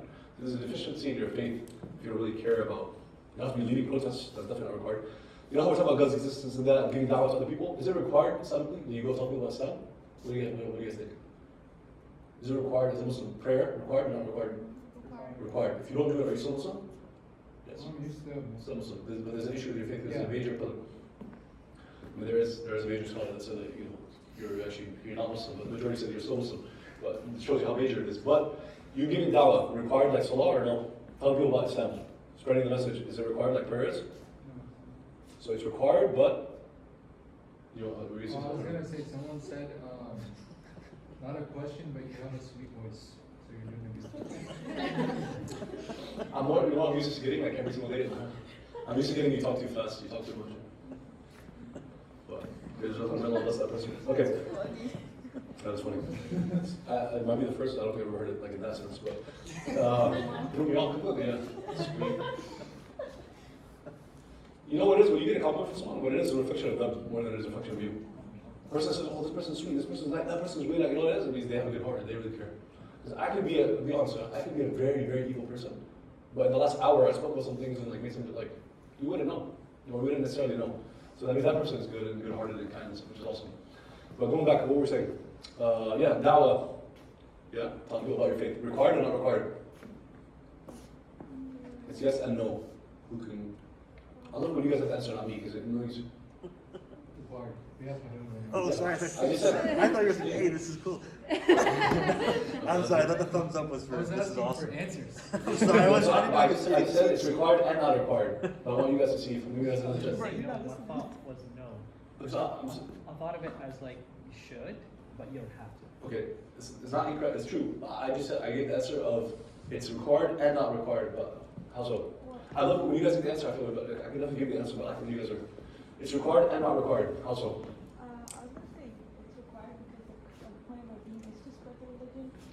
Okay, do you think even 1% of Muslims in the world are actively telling people about Islam? I don't know if 1% are praying older prayers all the time. Like, I'd like to be optimistic, but like, maybe 10% of Muslims around the world like pray, at least every once in a while. But pray all the 5 prayers, and in the masjid stuff is so a fraction of the 1%. I could be wrong. I hope I'm wrong, but definitely a minority for sure. Minority are actually praying older prayer. And then giving da'wah, you think is less people or more people are praying? Even less, which is okay because prayer is even more important. So if you're saying it's required, you're saying that 99% of Muslims are in big trouble. And inshallah, that's not the case. They're in trouble, but not in big trouble. Like, look at that, even the way I just spoke, yeah, it's problematic because I'm implying that I'm not from that group and I'm better than them. And the Prophet said, even this little bit of arrogance, you don't go to hell, you don't go to heaven. So we gotta all be careful. The most we can say is that we hope that from our understanding that this is the path that we're trying to be on, but we're not guaranteed heaven. Like the joke goes, we don't believe that it's possible for you to be guaranteed heaven in your lifetime. Besides, the Prophet's companion. So, but yeah, guys, yes, no. Okay, this is what it is. It's required, absolute obligation on the community, on the individual. There's different types of obligations. Prayer. If everybody in the city of Boston, everybody start praying, and you didn't pray, you're in trouble.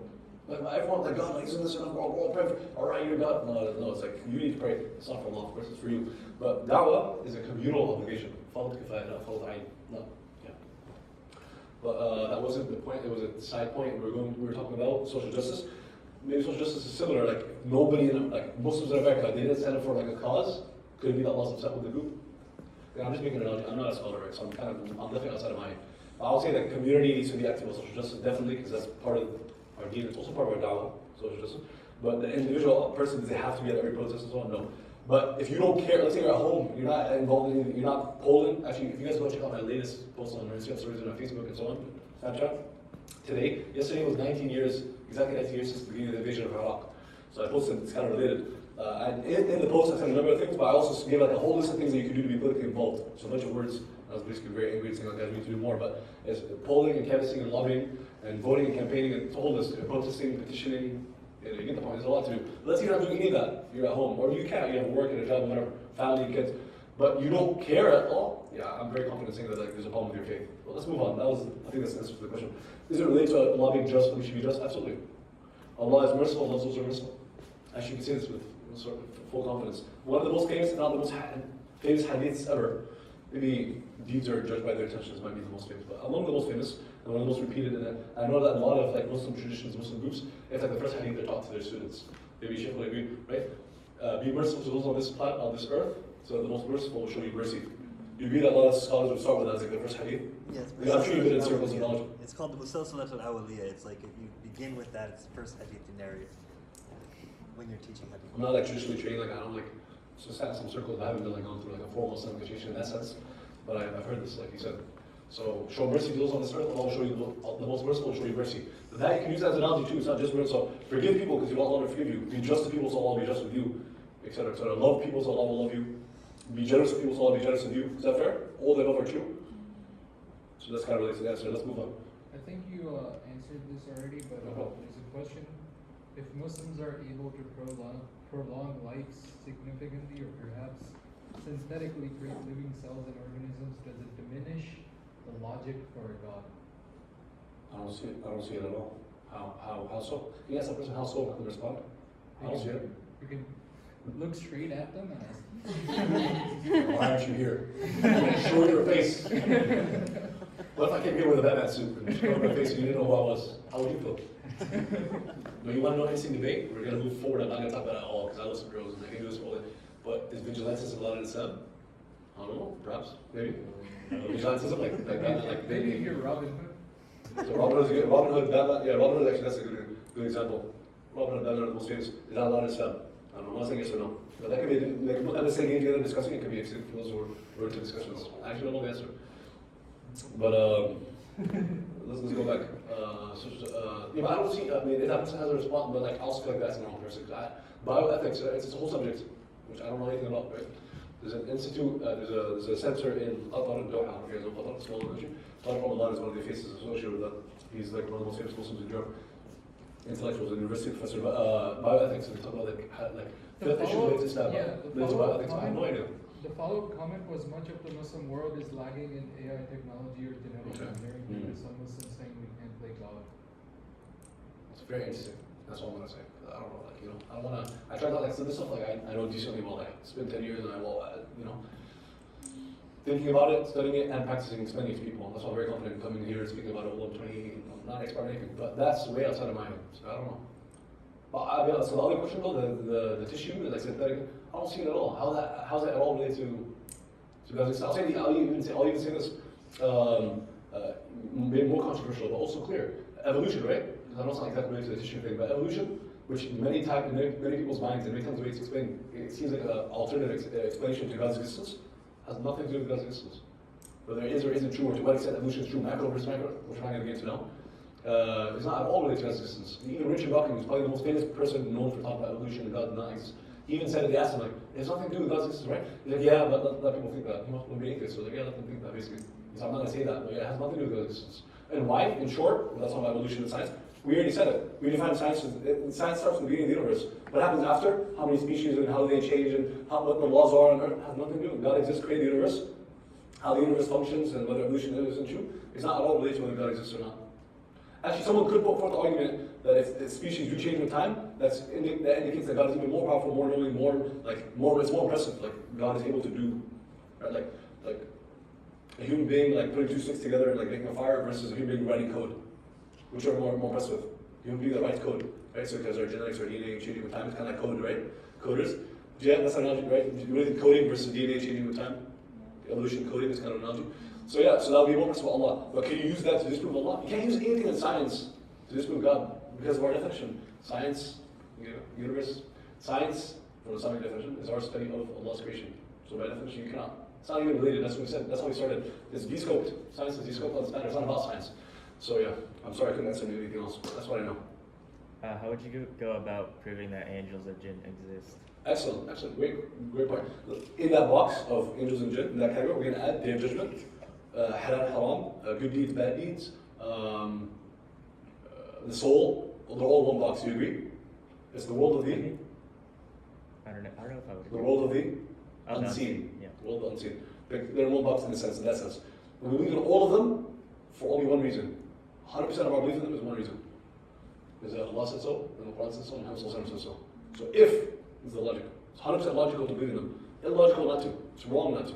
Because if God exists, then the Quran is the word of God, and Muhammad is telling the truth. In fact, if any of them are true, any one of them are true, they're all true. If that is true, then the Quran says that there are angels. We're like, nah, I don't know about that. No. The Quran is the word of God. God created the universe. Absolutely, the angels absolutely exist, even though you can't touch, see them, hear them. That's called empiricism. You know, it's scientism, like a religion. Empiricism, empirical, like you have to see it, touch it, feel, like scientific method. Empiricism, naturalism, all these isms and schisms, these are human ideologies, and they're maybe true to some extent, but they can't be like 100% true. They're human ideologies. It's us trying to expand the universe. If you want to, put it in the best case scenario, it's also there are agendas, and there are also plenty of nonsense involved. But you can't take any of these isms and schisms, these human-made ideologies, philosophies, and lifestyles. You can't take any of that on top of the Quran and Sunnah. It's illogical. God created the whole universe. A person in Europe 500 years ago said, I think that this is how we should live our lives. We make a religion out of it. That's what we're doing. You want me to be cancelled by another group? I'm having fun with this. I mean, I might never come back to Boston. I'll love to come back to Boston, but Brandeis?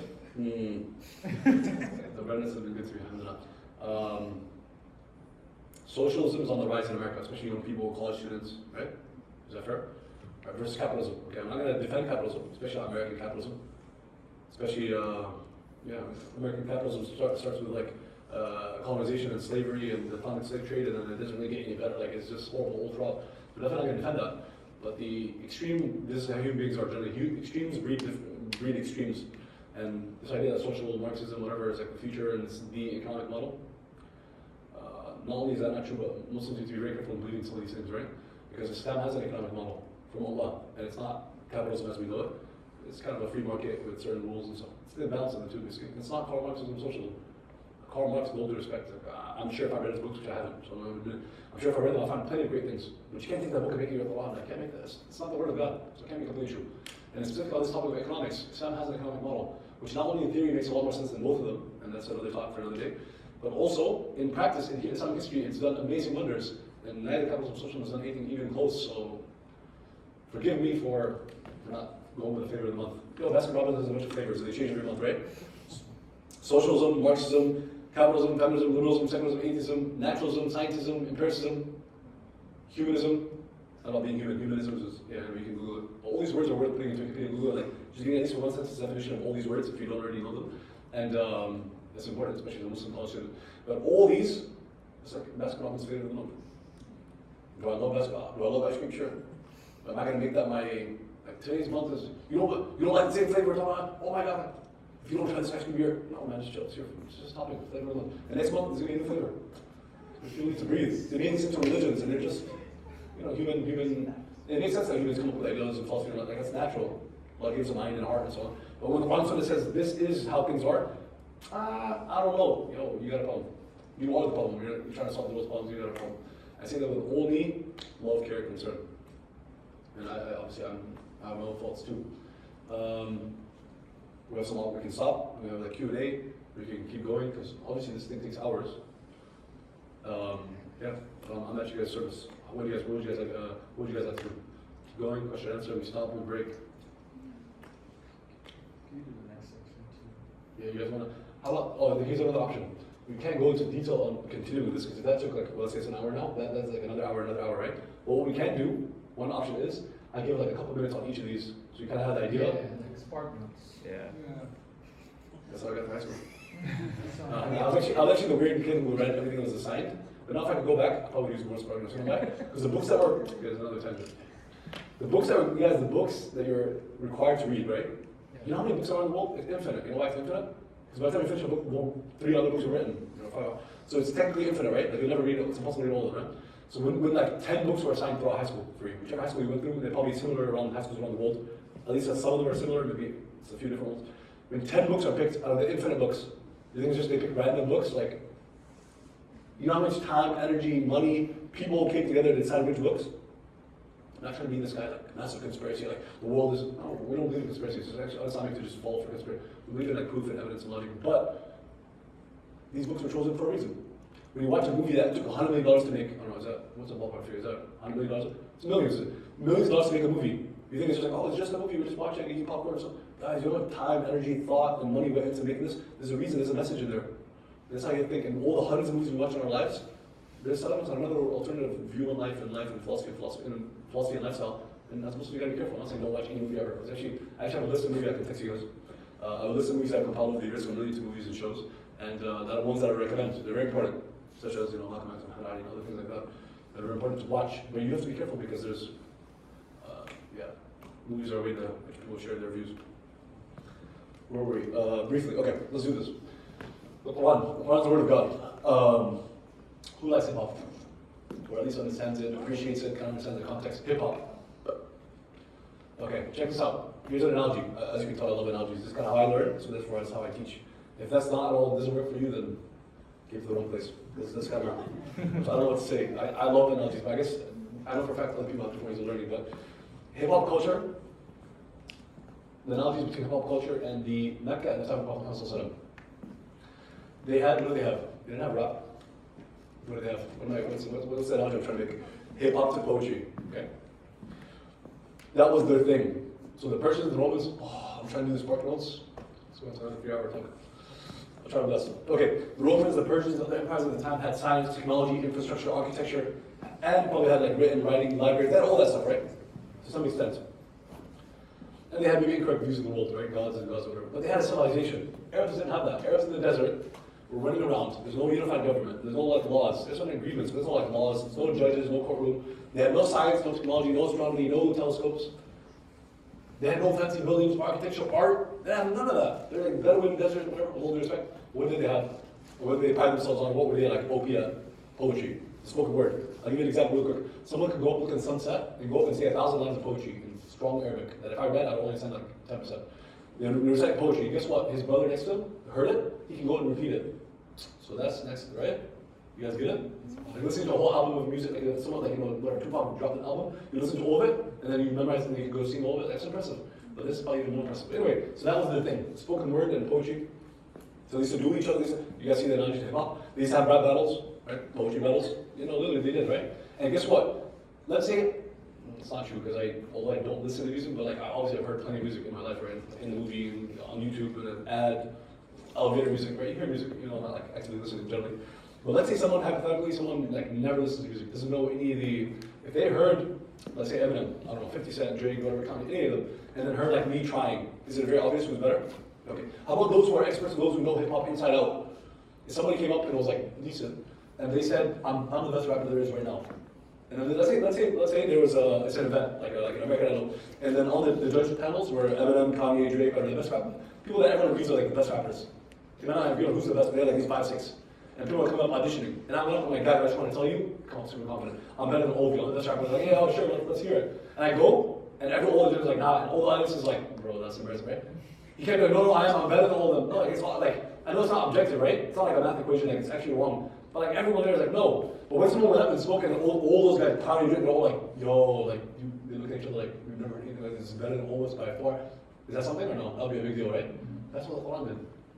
That time, that was their thing. It was poetry. But all of a sudden, they go and recite verses where they're all like, hey, so we have a new, poet in town. Because they would convention, they'd party, like that's cool. But it's a new rapper, a new album, a new whatever someone's been. I mean, some people hate on you, but generally people can like tweet about it, talk about it, and it's cool. You want new people to come up and that, for them they celebrated a boy being born, that's their culture. A boy being born, a girl, you're in big trouble. A boy being born is like something to celebrate, thank you. Celebrate, and a poet rises amongst them, they celebrate. When Prophet started reciting words, and they're not celebrating. Because all of them are like, we haven't heard anything, that's their words, we haven't heard anything like this. The best poets are saying, right? We haven't heard anything like this. Is nothing like nobody has ever come this. And guess what? It's actually so that's like into how it sounds, you know. And then if you look at the meaning, it's saying this is not poetry. This is from God. You guys are in trouble. There's no idols. You gotta accept the truth. You were all gonna die one day, and there's heaven and hell. They didn't believe in heaven and hell. They believe in Allah. These idols, but they're basically God because they created the idols. So all of Arabia basically worshiping them in a sense. That's one way to look at it. They have their own capitalism. They have their own issues, right? It's not that different from America today, but it's different. There's analogies though. But that's their problem, right? And they didn't want to accept these words. And then the best amongst them, who knows Khalid ibn Walid? Who's heard the name Khalid ibn Walid? Right? He's known for bravery, courage, fighting, right? He's actually objectively possibly the top military commander in human history. If not top 3, 4, 5. This King Khan killed him. He lost. Khalid ibn Walid was among like 2, 3 people that never lost a battle ever. I think he's maybe the only one who's ever lost a battle, but anyway, he's up there, right? He fought against the Muslims, cut their heads off, and he fought for the Muslims and you know, fought against empires, and he won. But anyways, his father was the top poet of his society, was of Mecca, and Mecca was known around Arabia as the best poets. And Ta'if and so on was like the secondary city. It's like New York City, Boston, New York City, Chicago. I don't know, New York City, LA. But those are New York City. Let's just do that. Okay, Mecca and Ta'if, like New York City, LA. No, West Coast, East Coast. You know, Tupac and Biggie. Okay. Oh, I love analogies. They just get me so excited. But it's like Tupac and Biggie, and yeah, the Prophet speaks, and the best of them are like looking at each other like, what are we gonna do? Like this stuff is going against everything we believe in. Well, we can't respond because they did rap battles, but you can't respond, and they tried. So Khalid ibn Walid's father, this is not sparking notes, but Khalid ibn Walid's father, and this is in the Quran, he tells them one time they're sitting, and for them it's a threat to their economic, social, political reality. They hate, Islam, the spread of Islam. It's like you're ripping our families apart, which is true but not true because if your family accepts Islam, you're not ripping everyone apart. It's the truth. But yes, people are divided on it. So for them, they hated that because family, tribes, everything. And he's basically created like his own new tribe, bringing tribes together. It's beautiful stuff. But they were like, this is atrocious. It's been a number of years. We gotta stop this. And then he beats up. He's the oldest of them, and he's known as like the top poet of the top poets. Khalid ibn Walid's father, and Walid ibn Mughira. And he said, guys, once and for all, I'm gonna go listen. Because he had an agreement. We don't listen to the Quran. Like, yeah, what? Like, I'm a true patriot. Yeah, I'm a true patriot. These Muslims coming up here. It was the same thing. Actually, the Pharaoh used the words, or like the people, the Egyptians at the time, when Musa was spreading his message, they said, I think this is fascinating. Sultan, I think, don't listen to them, don't follow them. They're going to get rid of your amazing and like higher level way of life, like our freedoms. You guys get it? Same stuff, New Day, right? Same arguments, New Day. Don't listen to them because basically they're Islamophobic. But anyways, going back. So he's not gonna go listen. And I'm gonna don't worry, his research works. I'm gonna believe this. I'm gonna go listen. I'm gonna respond. I'm gonna have my own poetry. I'm gonna end this. Like, I'm gonna call it on the right now because the Quran itself says, "When kuntum fi rayb mimma nazzalna ala abdina fatu bi suratin min mithlihi wad'u shuhada'akum min dunillahi in kuntum sadiqin." You're in doubt. You don't believe this is from God. I'm not saying to the Quraysh, mainly the politics of the time, but for all history, you believe that this is from God. You don't believe it? Fine. Let's do this. Let's rap. Let's battle. It's basically saying, in my words, obviously not in the Quran's words, saying let's do it. It's a challenge for all times and places. It's the linguistic miracle of the Quran. People are used to hearing what when they talk about the miracle of the Quran or how we know the Quran is true. They're used to what? Scientific miracles, right? You're most of all, okay. They're not true, but it's not the primary miracle because the Quran never claims to be a book of science or that it's scientific miracle. But it is, right? It talks about evolution, it talks about embryology and so on. There's good arguments, but the most powerful argument is the argument the Quran makes. It says this is a linguistic and literary challenge for all people. Can you meet it? No, then it's from God. That's how it goes.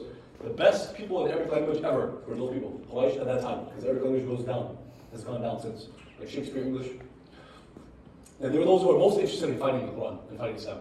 They literally wanted to kill the Prophet, and they tried multiple times. Assassination attempts. It was a threat to their whole way of life. They were the most qualified and most interested in fighting this. And the Quran says, right, all you have to do, you don't have to fight, you don't have to go to war. They decided to go to war, you don't have to. You just have to bring another few verses. That ayah that I just quoted, it says bring a chapter like it. The short chapter in the Quran is like 21 words. So they brought like another couple lines that were like even on the same level, that's not from God, right? Like Muhammad was this amazing poet, which he was not. And he said something and someone else responds, no one's gonna follow him and be like, yeah, he's a prophet, and someone you know what I'm saying? If Eminem and Kanye had a rap battle, and some people say he's better, some say he's better, he's like, no, I'm not better than him. I'm the best there ever was. Like, no, but you guys are kind of on the same level. So, no, I'm the prophet, these are God's words. Like, bro, just chill, you know? But if he was, like, you have to be not just better, even if you won, even if everyone's like, yo, he actually just beat him. But him saying, no, these are God's words, like, no, it's not, bro, you're just a little bit better. You're like the best rapper, but best rapper is different than being a prophet, you know what I'm saying? So, bro, he was the best, go back to the story, the best poet at the time. He heard a few ayahs, he came back to them, he's sitting with them, right? Like Congress or Senate. Like when congressman or senator goes, he comes back and like they're having their, so what did you think? He's like, what do you mean, like, he's like, well, I went and listened, like, yeah. And he's like, it's not magic. Like, I've seen magicians, it wasn't magic. They're like, okay, He's like, well, he's clearly not insane. Like, he was very impressed with what he heard, obviously, right? Like, he has to say it. So it's not like, he's clearly not insane. But like, okay, but he's like, he's stuck. He failed the literary miracle of the Quran. So bring a chapter like it. He couldn't bring a chapter like it. He basically admitted defeat, but he didn't say it. He said, we're going to tell people it's magic. Like, okay, bet. What is that doing? He just said it's magic. It's from Allah, but he couldn't say that. But he knew. He heard it. He's the best poet. He heard it, knew. Not only is he a better poet than you guys get the point, he's not saying he's a better poet than me or it's the best words I ever heard or like this is like the best, it's like the best, my favorite album, my favorite song. No. He's saying this is something unlike we've ever heard. This is not human. This is not possible. He recognized this is from something great. This is from Allah. Because remember, he understood the language very well. He knew it's from Allah. He said, we're going to tell people it's like magic. And they did that. When people came for Hajj, remember they came for Hajj but to worship idols from all over Arabia. And Mecca's right, where they're like the heads. People come to their city, they worship their idols. When they used to come, they said, they would tell people, Muhammad was taking advantage, right? People coming from all over Arabia, that's his time to go and give us a serious da'wah. He'll go up, he'll like step out something, he'll go, he'll tell people, guys, he's on the message, I'm my God, you have to believe, the life is going to end, we're going to die, there's heaven, there's hell. I'm telling you this, I love you, I care about you. He goes up, he speaks to someone else, people insult him, throw things at him. He'll do this, and he'll go around and speak to all the different tribes, and eventually some tribes accepted him, told him to bed him, come to Medina, the rest is history, human history. But when he's doing this, others are following him, don't listen to him, that's my nephew. It's my nephew, I know, he's crazy, don't listen to him, right? Nothing to, I mean, so imagine your own uncle is telling people don't listen to him, he's crazy, and like you're like the messenger, like supposed to speak to all humanity, no one else is Muslim. Like imagine the stress of that. But he took that on and he did it as best as possible. And a fourth of the world are Muslim today, which is amazing. But in that time, yeah, they used to go around and tell people close your ears, don't even listen, because what he's going to say is magic. And if you hear it, it's going to put a spell on you. You're not going to be able to control it. It's going to rip your family apart. It's going to do da da da da. So a lot of people are like, what? Okay. Oh, thanks for letting me know. They didn't even think. But every once in a while, someone will be like, I don't know about this. Like, let me hear. And they're like, what? What is this? They go up to him, and they think, I'm a prophet of Islam. And they followed him, and the rest is history. They failed the linguistic and literary miracle. So real quick, the argument is, the Quran says, you know, this is from God, bring a chapter like it. Let's do this. Those who are the best able to meet the challenge, the most interested, failed the challenge, therefore it's from God. That's the letter. Are there other arguments for the Quran being true? Absolutely, there's a list. This is really the main one and the most powerful one. Unfortunately, it's not as popularized in Islam and in the Muslim world, but it is and profitable. Prophet, I can do it shorter. I'll keep it really brief. Prophet, the options are, Prophet, everyone agrees, Christian, Jewish, atheist. Everyone knows for a fact that this person actually existed. He's there in human history. He's actually the most recorded person in human history. We have so much evidence that he existed. If you think there's no such thing as Muhammad, you're insane. All evidence shows that he is there. There's more evidence that he existed than I exist. There's a lot, right? My Instagram post was tweeted. Hundreds or maybe thousands of people could say I met him. My mom could say, yeah, I was in the hospital, I had him, he's on his mom. Okay, but Muhammad has way more evidence that he existed. And no one disagrees. And everyone agrees also that he said, I'm a messenger of God. That's not like, well, did he say it? No, he said it. So then there's four logical options. Either you're lying, you said something, you make it claim you're lying. You're deluded, because you're not trying to lie. Like lying is like you're purposely trying to like get something right, trying to steal something, trying to mess with people. Deluded is like you actually believe it, but you're not right in the head, right? You have a mental health issue, you're insane, you're whatever it is, right? But you think it's true, but it's not true. It's actually three options. If neither of those two, you're telling the truth. You make a claim, you're either lying, deluded, or truthful. Could you have been lying? No. He's not lying because, why do you lie? Somebody would lie because they want some kind of gain. Ooh, I like that. I don't know the context, but that was a nice comment. You lie for some kind of gain. But he was offered everything. When the movement was starting to build up and people were starting to accept Islam in Mecca, generally those were low class and poor and struggling and more, generally, which is how it's always been. They joined the Prophet and then the elite of Quraysh come to him, and they were like, listen, you gotta stop what you're doing. Like, we'll give you anything. Give you the keys to the Kaaba, we'll make you our king. They don't have a king, they have different tribes and they never have like a united leader. And they don't have a government, like, we'll make you our king, like, whatever you want. Power, money, whatever. We'll line up all the women, I don't stop politically correct, but this is what they said. We'll line up all the women of Quraysh, you get to pick the most beautiful woman, like, blah, blah, blah. They said, well, they think of anything a man would want by trying to like build himself up. So we'll give you anything, all you have to do is just stop telling people you're a prophet. And he said, it's a famous quote. If you went to Sunday school, if you went to Sunday school, if you ever watched the movie The Message, you know it. No? If you put the sun in my right hand, the moon in my left, I'll not give up this message because it's from God. And anyway, whoa, okay, cool story, bro. Like, it sounds like a cool tweet, but like, anybody can say that. But, that's all I said. But the rest of his life, he stuck by that. He continued to preach and so on, even when his wife died, and his uncle died, and his son died, and his enemies made fun of the fact that his son died. How evil could he get? And he's crying about it. He continues. He sleeps on a straw mattress. He wakes up, you can see lines on his back. Right? He's trying to bring his son to the world, but he's sleeping on a straw mattress. Days without like really eating much. Like a day, water, milk, a little bit. That's like a good day. And like maybe meat every few months. for years, and they boycotted him. They threw him out to the desert. And people were dying and being tortured and tortured and abused under him. A woman having a spear, stabbed by a jinn. He stabbed her, you know where, and in front of her own son, and then cut off the head of her husband in front of her. Like all this stuff happened for years, and Prophet continues to preach. So what does he want? Like why would you say he's lying? What is he trying to get?